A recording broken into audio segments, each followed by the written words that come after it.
Well, our treehouse all started. We wanted to do something creative outside that involved lots of building and just something that was outside, away from all the drink and the drugs culture, and away from computers, to be honest, because we all spend far too long on computers.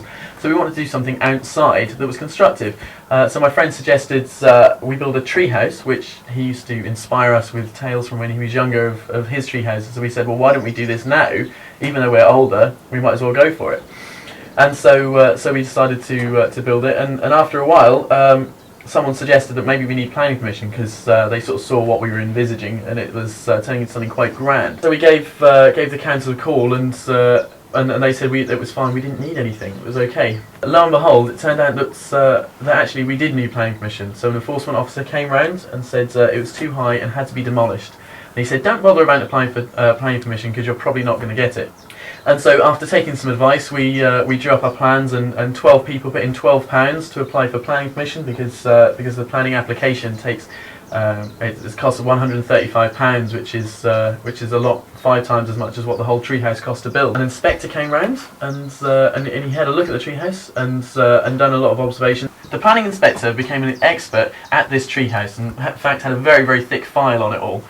And he will then make a recommendation. He said to the committee, to the council, the district council, who are elected officials. He said to them, "I advise that this gets planning permission." Because there was issues with disputes and things, and there had been by this time a lot of publicity. The treehouse has been on television altogether 7 times on local and national television, and has had well over 30 articles in papers from all around the county.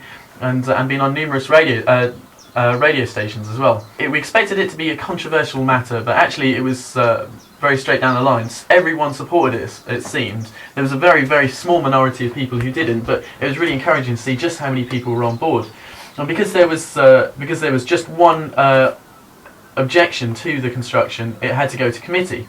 And the planning inspector had said, yes, it's okay, you should keep it, but then it elected officials to say, yes, you can have it, or no, you can't.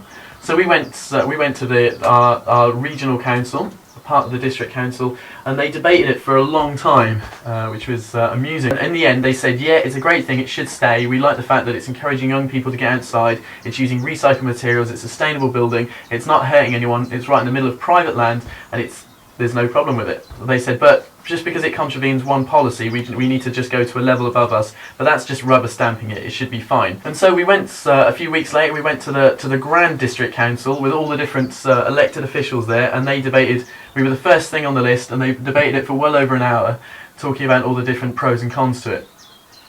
And in the end, by a very small margin, we lost the vote, which was quite distressing. We looked to appeal to the central government to say, can we get some sense in this matter, because really there's nothing wrong with it, it's not hurting anyone, it's a great project, we don't see any reason why we should let it go. And so we went to the planning inspector, and there was a lot of debate with an inspector who came out.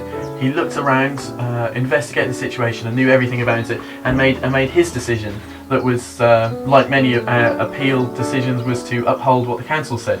After the council's decision, we were commanded to take the whole thing down, remove it in its entirety. Which one of the issues for us is that after spending so long trying to protect the tree that it's in, a 350-year-old Quercus robus English oak, we've barely taken off any branches, and there's very few nails in the tree because we've really tried to protect the tree and act in a friendly way. The whole ethos of the project is about living without too much impact on our local surroundings.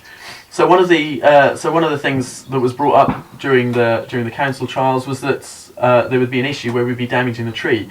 But one of the things that we've been concerned about is that when we take it down, that's when all the damage to the tree will happen. So we're concerned that we want to try and avoid that, and that's one of the reasons we don't want to take it down. The policy that has affected us is called ENV8, which states that there's to be no development in the countryside. The treehouse is on private property. In the middle of the fields, there are only 2 houses within half a kilometre that are inhabited. And the surrounding area is quite full of man-made features already, which was why we were quite surprised that the council had drawn the conclusion that they had. There's mobile phone towers within a very short distance. There's large pylons that are 13 stories high, and various other asbestos farm sheds and such like. So we're quite surprised that the council had come to the decision to remove something that was not being able to be seen from any road, and also half the year was completely invisible. I don't think I could bring myself to pull it down. It would really hurt a lot of people to see that something that we've put so much literally sweat and blood into would have to be torn down. So we decided just to have one last go at it.